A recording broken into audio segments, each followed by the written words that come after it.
네, 안녕하십니까.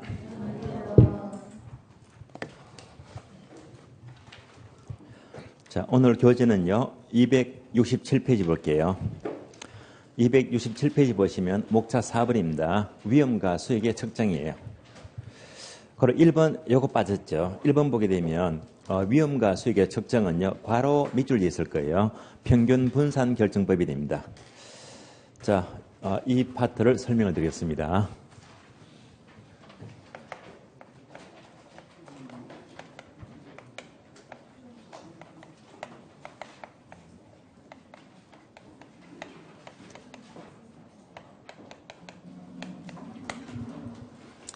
우선 체계를 잡으셔야 돼요. 평균 분산법.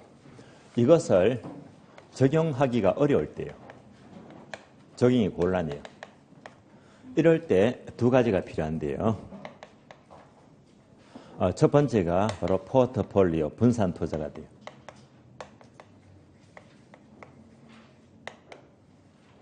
다음에 변이계수가 나와요.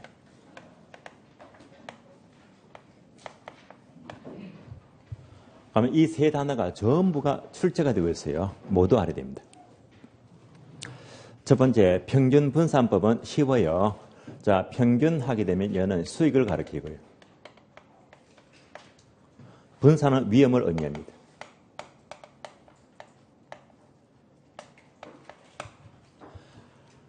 일반적으로 통계학에서는요, 수익을 측정하는 것은 소득의 기대치가 돼요. 기대치 또는 기대값이 됩니다. 기대값으로 측정을 하고요.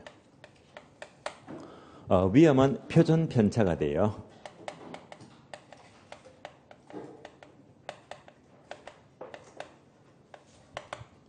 자, 모두가 같은 맥락입니다. 평균, 수익, 기대값 같은 묶음이 되고요.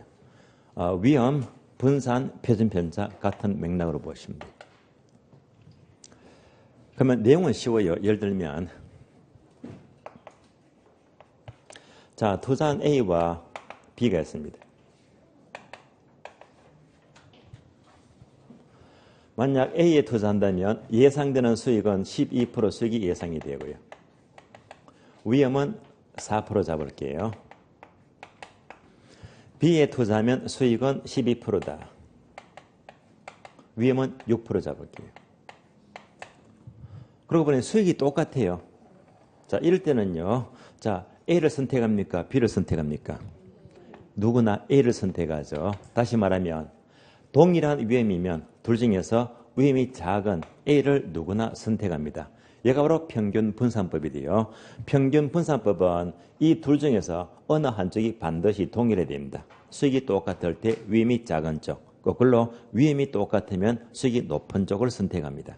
자, 내용은 쉽잖아요. 여기까지 교재 체크합니다. 동그라미 1번 볼게요. 위험과 수익의 측정인데요. 다 적어드렸어요. 두 번째 줄.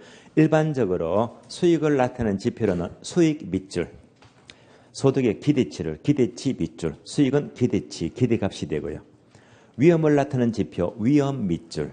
위험은 표준 편차를 사용한다. 표준 편차 밑줄. 위험은 표준 편차가 돼요. 2번요. 평균 분산 결정법은 두 번째 줄 봅니다. 이것은 두 줄 밑줄 하죠. 투자 대안의 위험이 똑같으면 둘 중에서 수익이 높은 대안을 선택하고요.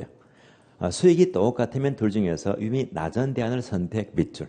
여기까지를 설명드렸습니다. 자, 다시 봅니다. 결국 평균 분산법은 둘 중에서 어느 한쪽이 반드시 동일해야 됩니다. 같아야 돼요.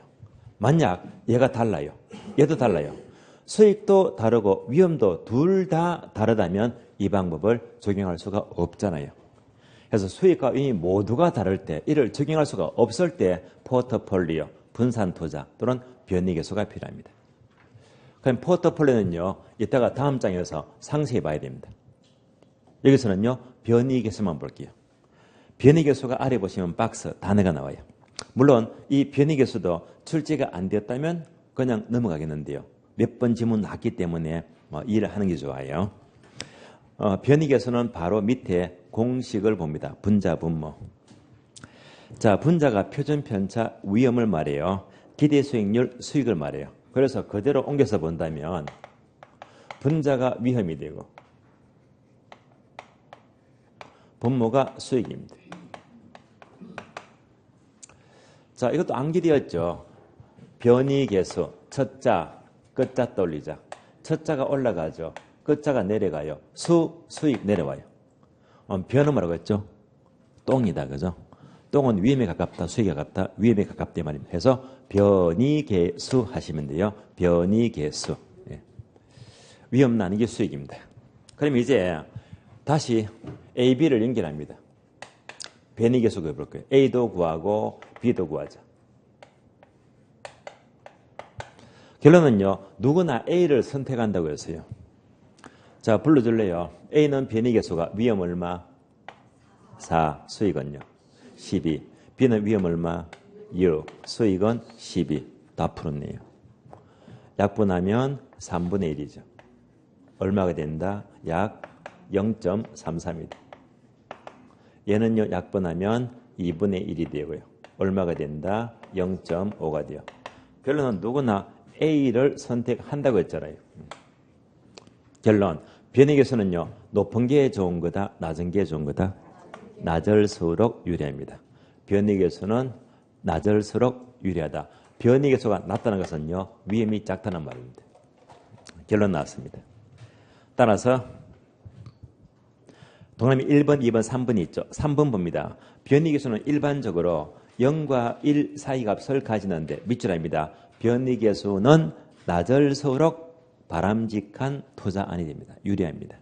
까지 보시고요. 자, 이어서 이 변이계수를 평균 분사법을 정의가 곤란할 때 포트폴리오를 쓰게 됩니다. 포트폴리오. 얘가 바로 한 장 넘기시면 목차 03번 포트폴리오 이래입니다. 포트폴리오는 한 문제가 잘 나와요. 그러면 한 장 또 넘어가요. 270페이지입니다. 3번 목차 보시면 포트폴리오 위험이 나오는데요. 괄호 1번 체계적 비체계적 위험 꼭 알아야 되고요. 한 장 넘겼더니 괄호 2번요. 상관계수 반드시 알아야 됩니다. 4번이 있죠. 최적의 포트폴리오 선택. 요 세 가지요. 요 세 가지가 최근 시험은요. 섞어서 종합 문제가 아주 잘 나와요. 처음부터 볼게요. 괄호 1번입니다. 체계적 비체계적 위험이 되고요. 바로 아래 네모 박스 보게 되면요. 총 위험 이퀄 체계적 위험 플러스 비체계적 위험인데요. 이것은 이번 시간은요. 오른쪽 페이지 보니까 그래프 그림이 나와요. 자, 그래프로 이해합니다. 그림으로 설명을 드릴게요.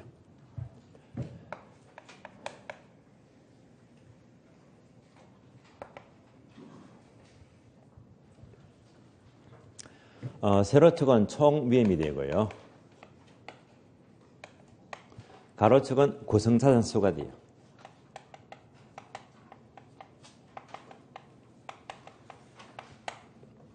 이때 이 자산수하게 되면요. 주식을 투자해요. 한 종목, 두 종목, 세 종목, 종목수를 늘려나가죠. 즉 분산 투자를 말합니다. 이렇게 자산수를 늘려나가도 위험은 변함없다. 위험은요. 커지지도 않고 작아지지도 않습니다. 아무런 변화가 없어요. 얘가 바로 체계적 위험입니다.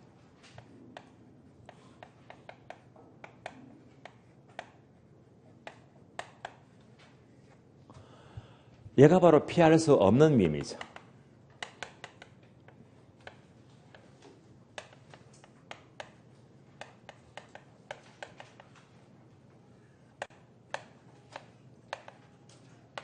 즉 피할 수 없는 위험은요. 아무리 분산 투자를 하더라도 피할 수가 없다는 말입니다.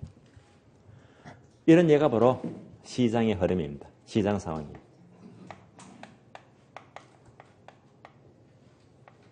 요즘 아마 여러분들 체감하실 거예요. 주유소 가면요. 기름값 장난 아니죠. 1,500원 훌쩍 넘어갑니다. 그래서 이렇게 원유값이 급등합니다.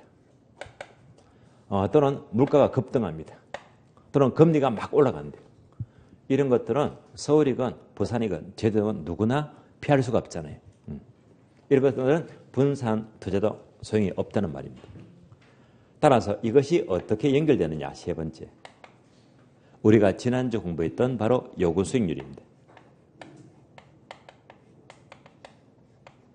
요구 수익률 하게 되면 단어 두 개 기억나시죠? 무위험률 플러스 위험 할증률, 위험률이 됩니다.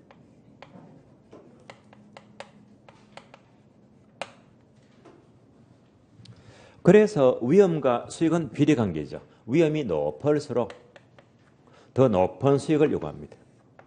위험과 수익은 비례관계입니다. 이때 이 위험, 얘가요 오로지 피할 수 없는 체계적 위험만을 의미합니다. 따라서 체계적 위험이 높을수록 수익도 높아지는 거예요.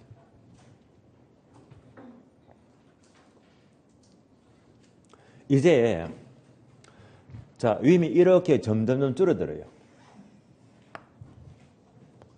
얘가 바로 비체계적 위험입니다.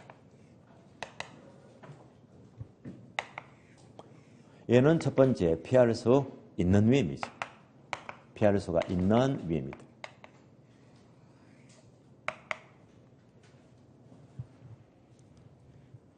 피할 수가 있다는 것은요, 시장 상황이 아니라 바로 개별 상황, 바로 개별 특성입니다.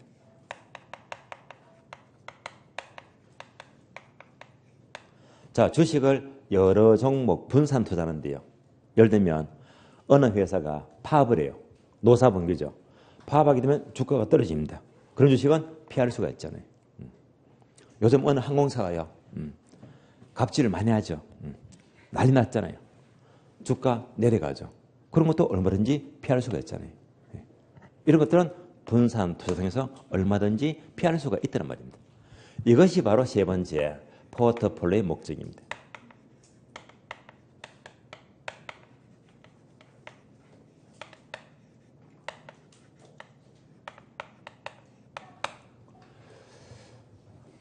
따라서 포트폴리오 목적은 바로 피할 수 있는 비체계적 위험, 이것을 제거하는 것이 목적입니다. 예를 들면 현금을 1억 갖고요. 1억 갖고 주식을 한 종목에 몰빵했다. 이 회사가 잘못되면요. 하루아침에 휴지조각 되어버립니다. 위험이 엄청 크잖아요. 그러지 말고 두 종목 분산 투자하면 반은 살릴 수가 있잖아요. 분산 투자하면 할수록 점점 더 위험은 이렇게 줄일 수가 있다. 얘가 뭐죠? 피할 수 있는 위험을 줄이기 위한 것입니다. 결론입니다. 우리 시험은요. 얘만 나왔다면 무조건 이렇게 바꿔서 뭐래요? 바뀐 단어만 출제가 돼요. 피할 수 없는 위험은 체계적인데 비체계적 바꾸니까 틀린 말이고, 포트폴리오 목적은요. 비체계적 위험을 제거하는 것인데 체계적 위험을 제거한다 바꾸니까 틀린 말입니다. 바뀐 단어만 조심하시고요. 이것밖에 안 나와요. 다음 페이지 볼까요? 고려 2번입니다. 상관계수요. 설명을 드리고 교재 체크할게요. 상관계수.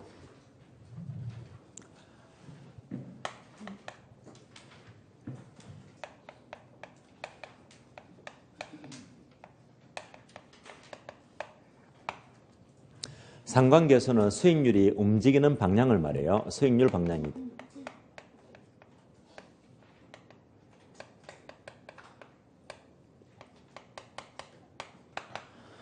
결론부터 본다면요. 상관계수는 마이너스 1보다는 큰 값을 갖게 되고요. 플러스 1보다는 작은 값을 갖게 됩니다.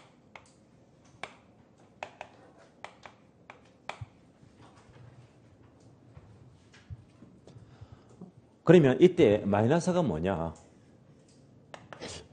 플러스가 뭐냐? 얘만 제대로 아시면 돼요. 먼저 플러스는 정의 값이죠. 즉 수익률 방향이 같은 방향으로 움직이더라. 동일 방향입니다.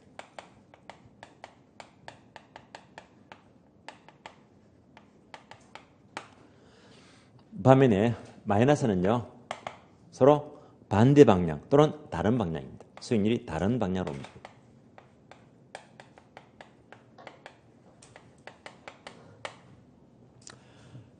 예를 들면요. 어떤 사람이 분산 투자합니다. 주식을 사요. 세 종목으로.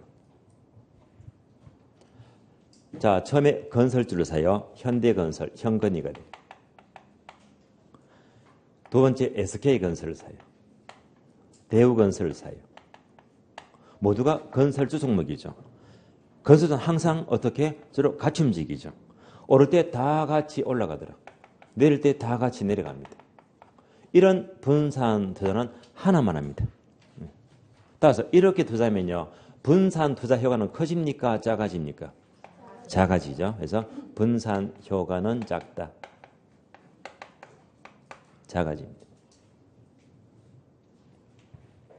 반면에 다른 방향입니다. 제 종목을 투자하는데요. 건설주를 사요. 자, 현건이를 사자. 현대건설입니다. 다음에 반도체, 삼성전자예요. 삼전이 사고요. 다음에 바이오 종목을 사자. 이러면요. 건설주가 내려갈 때 얘는 오를 수가 있죠. 얘는 또 보합이 들어. 그래서 이 위험을 이렇게 얼마든지 메꿀 수 있잖아요. 이렇게 다른 방향이면 분산 효과는 커진다, 작아진다? 커지죠. 그래서 분산 효과는 커집니다. 결론 나왔습니다. 결론. 상관계수는 높은 게 좋은 겁니까? 낮은 게 좋은 겁니까? 낮을수록 유리합니다.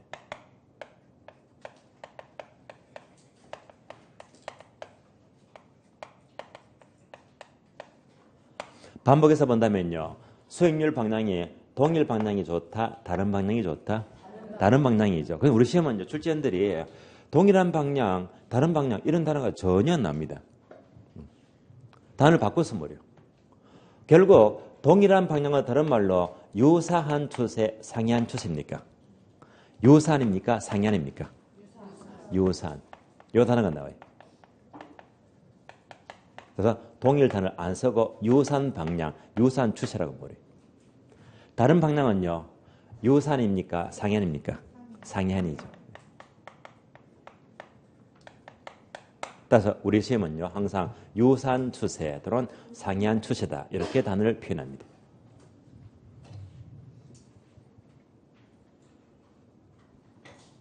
그러면 상관계수가 플러스 1이 되면 가장 좋은 겁니까? 가장 나쁜 겁니까?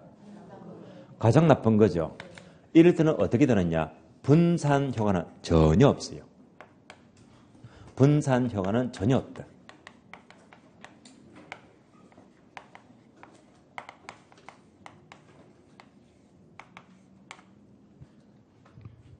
거꾸로 마이너스 1이 되면 가장 좋다, 가장 나쁘다? 가장 좋잖아요. 얘가 뭘 말하느냐? 결국 분산 투자의 목적이 뭡니까? 피할 수 있는 비체계적을 줄이잖아요.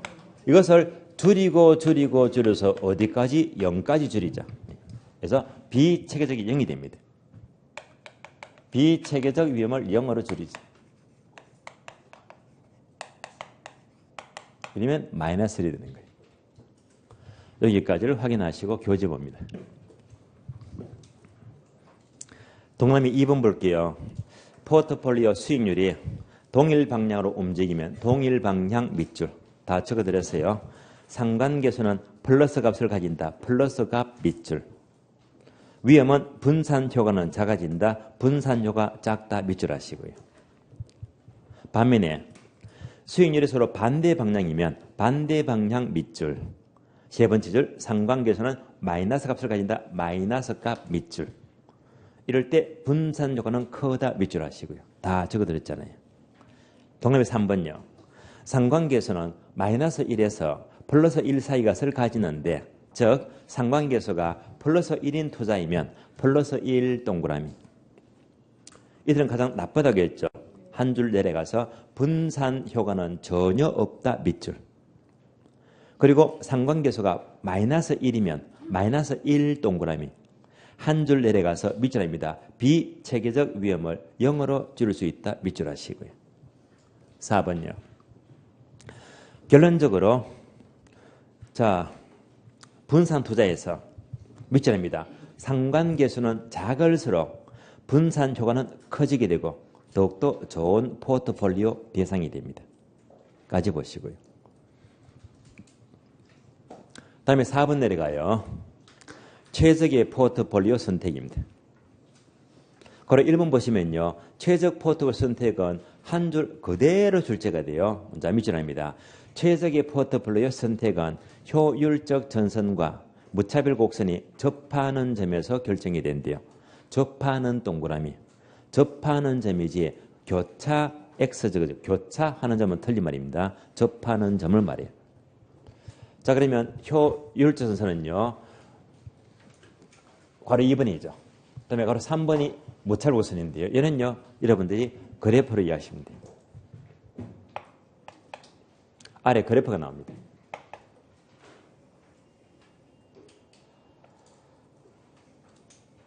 자, 세로축은 수익이 되고요. 가로축은 위험입니다.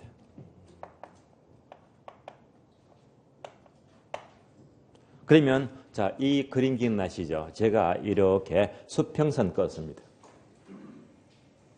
어느 한쪽이 동일하단 말입니다. 얘는요, 수익이 동일할까요? 위험이 동일할까요? 숫자만 넣으면 돼요. 여기다가 10% 넣죠. 수익이 10%로 동일하단 말입니다. 수익이 동일할 때 A점이 있어요. 여기에 B점이 있어요. 위험이 다르죠. A는 위험이 작고 B는 위험이 크대요. 이때 여러분들은 A를 선택합니까? B를 선택합니까? 누구든지 A를 선택합니다. 앞에서 공부했죠.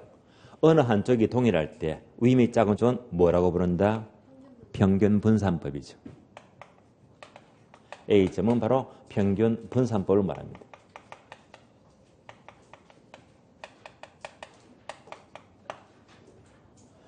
자, 마찬가지로 이렇게 제가 수지선 껐습니다.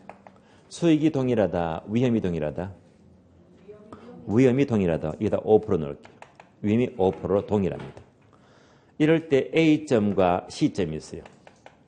얘는 수익이 높잖아요. C는 수익이 낮아요. A를 선택한다, C를 선택한다? 수익이 높은 A를 누구나 선택합니다. 누구나 A점을 선택한다는 말입니다. 이런 A점이요. 꼭 여기만 있는 게 아니고 여기도 A점이 있어요. 여기도 A점이 있고요. A점이 이렇게 무수히 많습니다. 이걸 전부 다 연결하죠. 얘가 바로 효율적 전선입니다.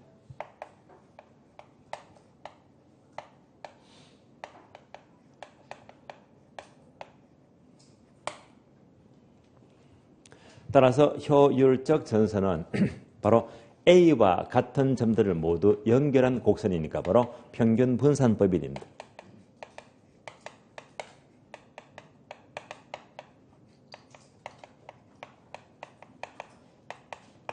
이것을 모두 연결한 곡선입니다.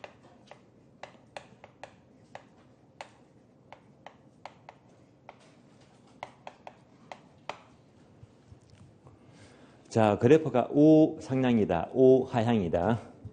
우상향이죠. 우상향은 비례관계를 말해요? 반비례관계를 말해요?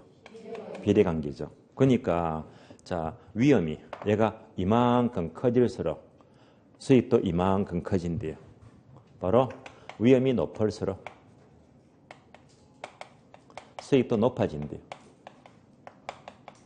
비례관계니까 우상향망이 됩니다. 여기까지가 효율적 전선입니다. 교재 체크합니다. 그러면 가로 2번 효율적 전선은 오른쪽 페이지 보시면요. 1번 의를 보시면 효율적 전선이란 밑줄 아닙니다. 동일한 위험 하에서 최고 순위를 나타내는 점들을 모두 연결한 곡선 밑줄. 즉 밑줄 아닙니다. 평균 분산법을 모두 만족시키는 포트폴리오 집합 밑줄 하시고요. 2번 형태 내려가죠. 형태는요. 두 번째 줄 보시면 더 높은 수익을 얻기 위해서 더 많은 위험을 감수함으로 비례관계죠. 우상향 모양 밑줄, 우상향 모양입니다. 그리고 3번 내려가요. 무차별 곡선입니다. 무차별 곡선. 얘는 조금 까다로워요. 그러면 두 번째 줄 끝에부터 보세요. 투자자들의 위험에 대한 태도는 무차별 곡선으로 표시가 되는데 밑줄입니다. 무차별 곡선이 아래로 볼록한 우상향 형태가 되는 것은 투자자가 위험 혐오적이라는 것을 의미한다. 이 문장이 조금 까다로워요. 설명드리겠습니다. 무차별 곡선입니다.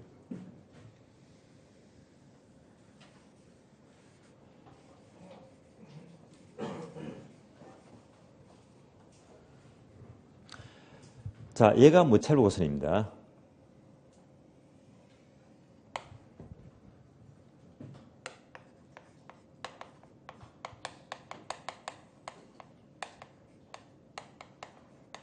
참고로 개념은 먼저 알아야 됩니다. 무차별 곡선은 자, 두 개의 재화를 섞어요. 두 재화를 섞었을 때, 즉 배합했을 때 동일한 만족을 줘요. 동일 만족입니다. 동일한 만족을 주는 점들을 모두 연결한 곡선입니다. 조금 이따가 그래프 그려보도록 하고요. 방금 교재 밑줄 긋듯이 두 번째, 어떤 모양? 우상향입니다. 어떤 모양이죠? 아래로 볼록한 우상향 모양입니다.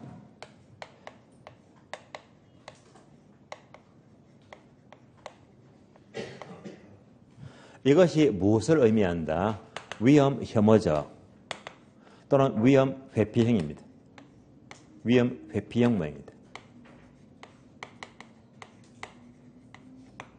몇 가지를 지금부터 설명을 드릴게요. 그러면 무차별 곡선의 개념은요, 두 개의 재화니까 지금부터 그래프로 이해하시면 돼요.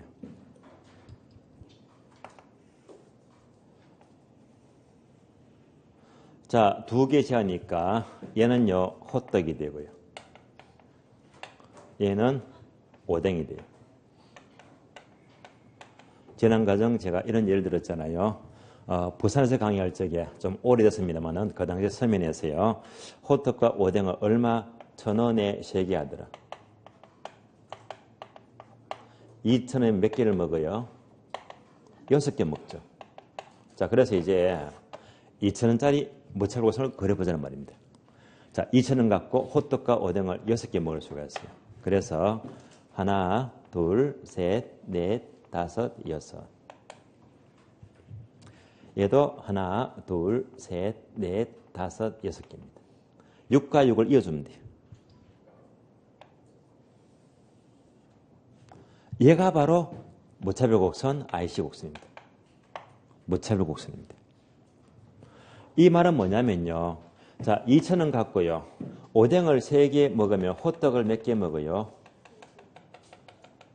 3개 먹죠. 다시 오뎅을 2개 먹으면 호떡을 몇 개 먹지? 4개 먹죠. 오뎅을 1개 먹으면 호떡을 몇 개 먹어? 5개 먹죠. 호떡만 먹게 되면 6개 먹을 수 있잖아요. 결국 2,000원 갖고 전부 다 뭐지? 합치니까 전부 다 몇 개를 먹지? 6개를 먹는 집합. 이걸 전부 다 연결한 것이 바로 무차별 곡선입니다. 무슨 모양? 우하향요. 우하향은 비리 관계예요? 반비리 관계예요? 반비리 관계죠. 이 말은요. 자, 호떡을 이만큼 많이 먹으면요. 그만큼 오뎅은 적게 먹어야 됩니다. 어느 한쪽을 많이 먹으면 다른 쪽은 적게 먹으니까 무슨 관계? 반비리 관계예요. 얘가 원칙인데요. 그럼에도 불구하고 얘는요. 바로 우상향이잖아요. 원칙입니까? 예입니까? 예배가 돼요. 예배가 돼요. 따라서 무차별 곡선은 두 개의 재화, 호떡과 오뎅을 말해요. 섞었을 때 동일한 만족이다. 뭘 말하죠? 2,000원 갖고 몇 개를 먹더라? 6개를 먹어요. 이걸 전부 다 연결한 곡선이 바로 IC 곡선입니다. 그런데 우향이 원칙인데 얘는요 예배가 돼요. 예배, 우상향. 이 예배가 뭐냐? 요거만 이해하시면 돼요. 이걸 그대로 옮겨주면 돼요. 이렇게 그대로 옮겨줍니다. 얘가 물어봤죠? 제가 입을 벌리고 있어요. 뭘 보고 입 벌리고 있죠? 호떡 보고 입 벌리고 있잖아요. 이 사람은요 호떡 한쪽만 좋아합니다. 오뎅은 등 돌렸잖아요. 한쪽만 좋아하고 한쪽은 싫어합니다. 그럼 이제 이 사람은요 호떡만 좋아하니까 오뎅 선호형이다, 오뎅 회평이다. 오뎅 회평이죠. 만약 모양이 이렇게 되면요 얘는 뭐만 좋아한다? 오뎅만 좋아하죠. 호떡은 등 돌렸잖아요. 따라서 얘는요 무엇만 좋아한다? 수익만 좋아해요. 위험은 등 돌렸잖아요. 따라서 위험 무슨 형? 위험 회피형이다. 그래서 위험 회평이 됩니다. 여기까지를 보시면 돼요. 따라서 결국 효율적 전선과 무차별 곡선이 접하는 점이 있죠. 이 접점이 바로 최적의 분산 투자, 최적의 포트폴리오가 돼요. 여기서 효율적 전선은 동일한 위임일 때 최고 수익률을 의미하고요. 얘는요, 두 제와 섞었을 때 동일한 만족을 주더라. 그래서 양자가 일치하는 접점이 바로 최적의 포트폴리오입니다. 여기까지 내용을 설명했고요. 다음에 동남이 2번 내려가죠. 형태를 보게 되면요. 기억번. 밑줄입니다. 공격적 투자자 밑줄. 이것의 무차별 구성은 밑줄입니다. 기울기가 완만 밑줄. 기울기는 완만하대요. 니은번 밑줄입니다. 보수적 투자자 밑줄. 또 밑줄입니다. 기울기는 가파른 밑줄. 자, 여기까지도 묻기 때문에 자, 이해합니다. 공격적이고 보수적이에요.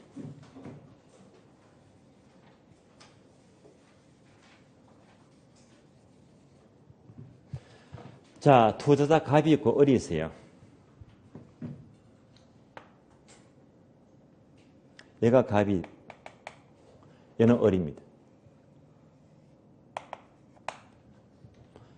자, 갑은 을은 둘 다 양자가 접하는 점이 있죠. 당연히 최적입니다. 갑도 최적, 을도 최적입니다. 차이가 뭘까요? 이렇게 비교하십니다.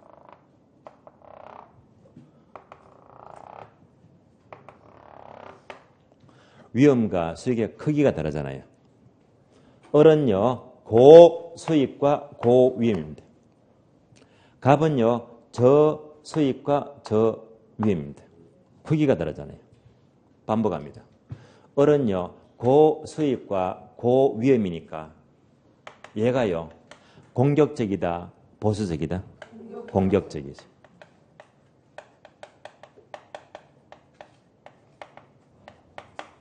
갑은요, 상대적으로 저수익과 저위험이니까 얘는요, 공격적이다, 보수적이다? 보수적입니다. 이렇게 비교가 되고 있잖아요. 이럴 때 무차별 고선의 기울기가 달라집니다. 이 무차별 고선에 자, 접점의 기울기를 이렇게 구하게 되면요, 이렇게 기울기가 나오잖아요. 이것도 이 기울기의 접점, 기울기관이니까 이렇게 기울기가 나옵니다. 기울기가 다르잖아요. 공격적이면 기울기는 완만하다, 가파르다? 완만하다. 보수적이면 기울기는 완만하다, 가파르다? 가파르다. 그래서 공격적이면 기울기는 완만해지고 보수적이면 기울기는 가파라집니다. 여기까지를 비교하시면 돼요. 자, 이상으로 포트폴리오 내용은 모두 마치겠습니다. 마치겠고요. 그러면 다음 페이지 넘어가요. 자, 04번 보기 전에요. 포트폴리오 마쳤으니까 오늘 지문 프린트 봅니다.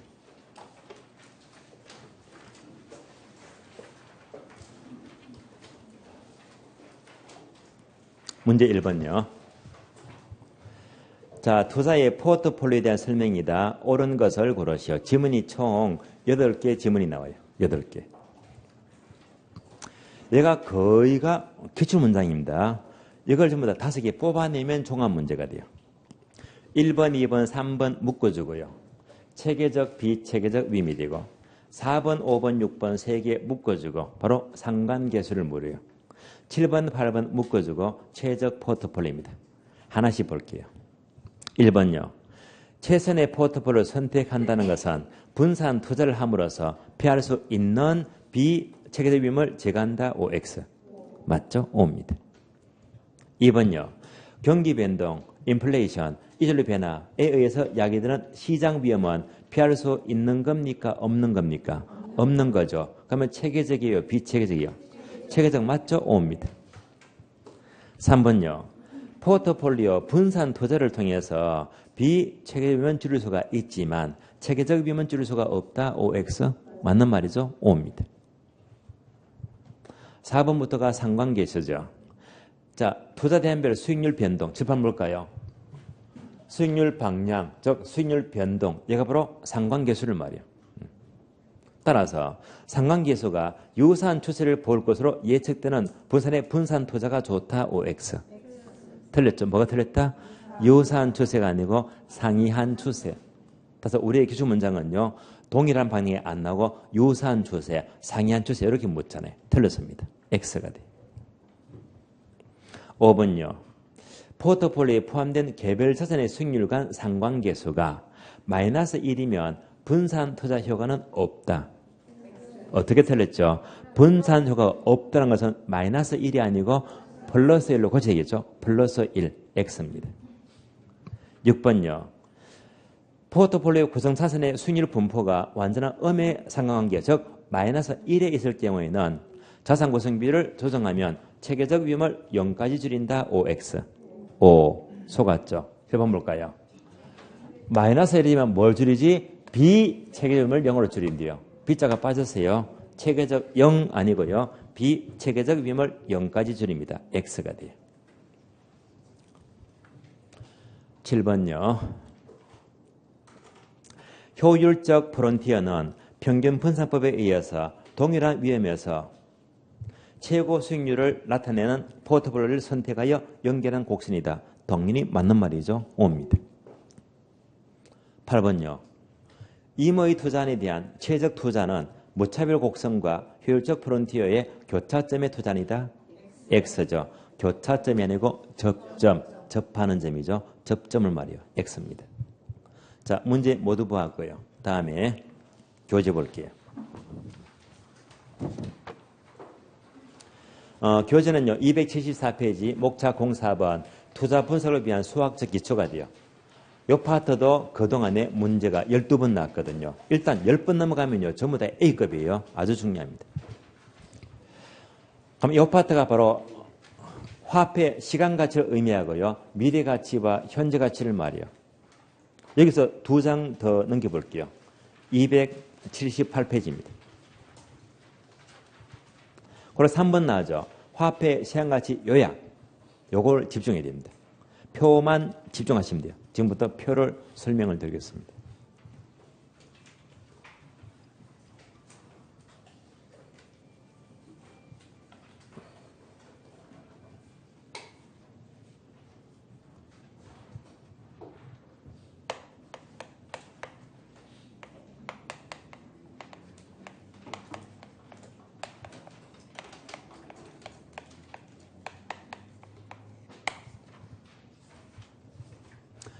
그동안에 총 몇 번 나왔다? 단독 문제가 12번 나왔어요.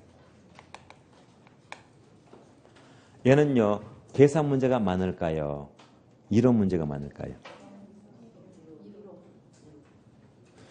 자, 한 6대 4 정도예요.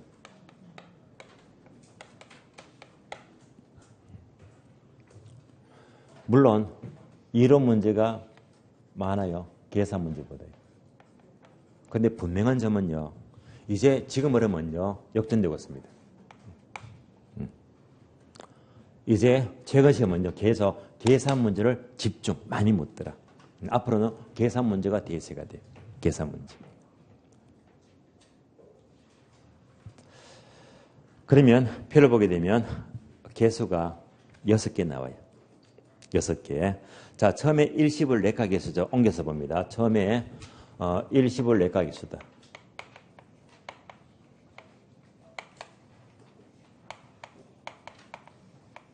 자, 그러면요. 메모가 안 되신 분들은 여기다가 1번 적어주고요.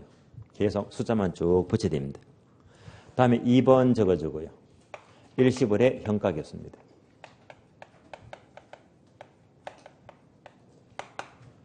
3번 적어주고요. 연금의 내가계수요.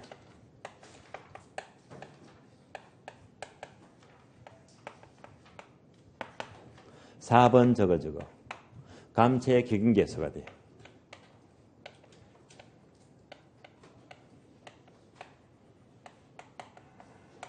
다음에 5번 적어주고요. 연금의 현가계수요.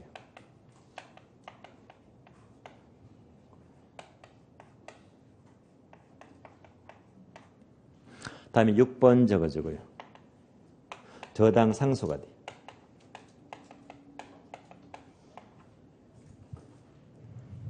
그럼 가장 기본적으로 자 1번, 3번, 4번 동그라미입니다. 자, 이것의 공통점은 얘가요, 미래 가치일까요? 현재 가치일까요? 미래 가치죠. 미래 가치 관한 공식입니다. 그래서 미래 가치 공식은 일시불 내가, 연금 내가, 감채 기금계수가 있다. 맞는 말인데요. 1번, 3번은요. 내가 자체가 미래 가치니까 절대 장난 못 쳐요. 뭐만 조심하자. 감채 기금계수 미래 가치입니다. 나머지요. 2번, 5번, 6번은 무슨 가치? 현재 가치죠. 현재 가치 공식입니다. 따라서 현재 가치 공식은 일시불 현가, 연금 현가, 저당 상수가 있대요. 2번, 5번 장난 못 쳐. 왜? 현재 가치 답이 나와 있으니까요. 뭐만 조심한다? 저당 상수는 현재 가치 관한 공식입니다. 자, 이것은 왜 이렇게 표를 보고 공부하느냐? 결론. 1번, 2번 거꾸로 관계 역수예요. 3번, 4번 역수, 5번, 6번 역수다. 이렇게 보는 게 가장 쉽게 공부가 돼요. 서로 역수, 역수, 역수니까요. 그럼 이 논리 따라서면요. 공식을 6개 다 따라와야 됩니까? 1, 3, 5번 3개만 아시면 돼요. 1, 3, 5번 3개 말고 뒤집으면 반대니까요. 그러니까 다 따로 알 필요 없이 3가지만 분명히 아시고 다음에 뒤집으면 돼요. 역수니까요. 자, 포인트는요. 화폐의 시간적 가치는 우리 시험에 가장 중요한 것이 바로 개념입니다. 개념이 가장 중요합니다. 다음에 두 번째, 역수도 잘 나오죠. 세 번째, 수식입니다. 공식을 말해요. 참고로 공식은요. 1번, 2번 두 개만 암기하고 다 아는 겁니다. 3, 4, 5, 6 다 버리시면 돼요. 어려운 거 다 버리죠. 간단합니다. 그래서 역수는 이미 나왔죠. 역수는요. 1번, 2번 역수, 3번, 4번 역수, 5번, 6번 역수입니다. 지금부터 개념 봅니다. 개념. 개념 아주 중요해요. 자, 1번요. 일시불의 내과 교수는 개념 두 줄 나요. 두 줄 문장을 통째로 암기 못하니까 핵심 단어 두 개만 떠올리자. 단어 두 개만 체크합니다. 이런 밑줄. N년 후 밑줄. 금액 나오고 N년 후 묻게 되면 무조건 일시불의 내과 교수입니다. 그림으로 확인할게요.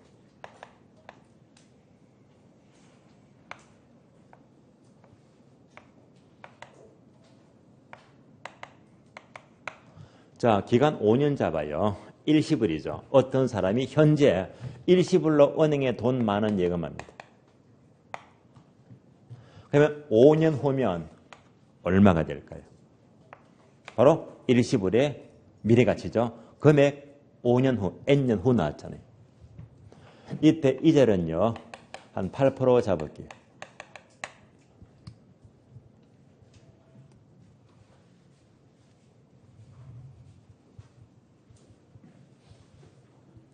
자, 이때 쓰는 공식은요. 1 플러스 R에 N성을 쓰더라. N성은 기간을 말하고요. R은요. 이자율을 말해요.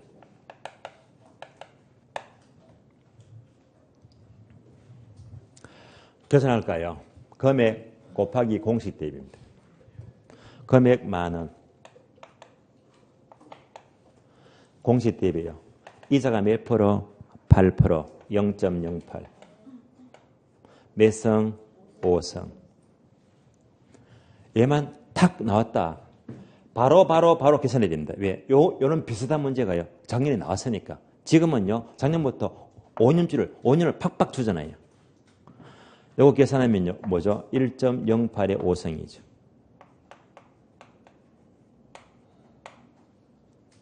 이거 어떻게 계산하죠? 5번 곱해주면 되죠. 만원. 한 번 곱하면 1성, 2번 곱하면 2성, 3번 곱하면 3성, 4번 곱하면 4성, 5번 곱하면 5성이 돼요.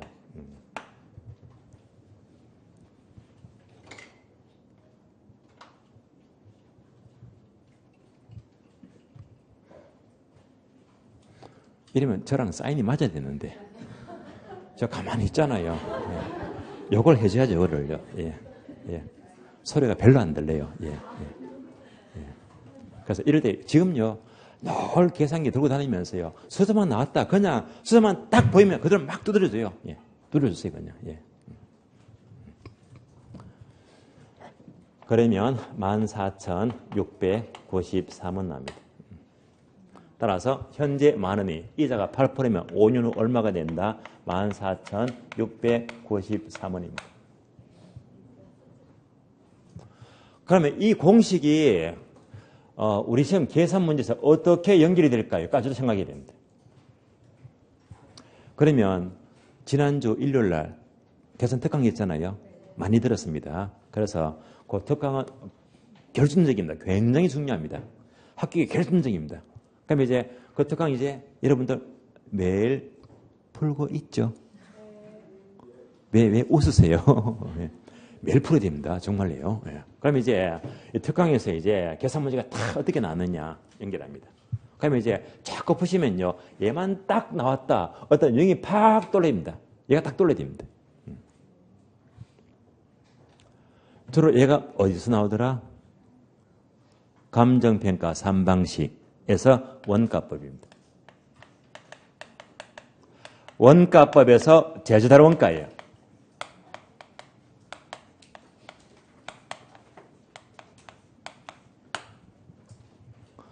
여기서 어떻게 쓰이느냐?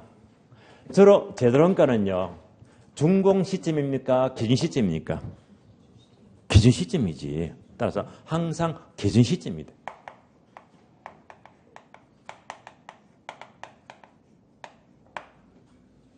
그런데 자료는요.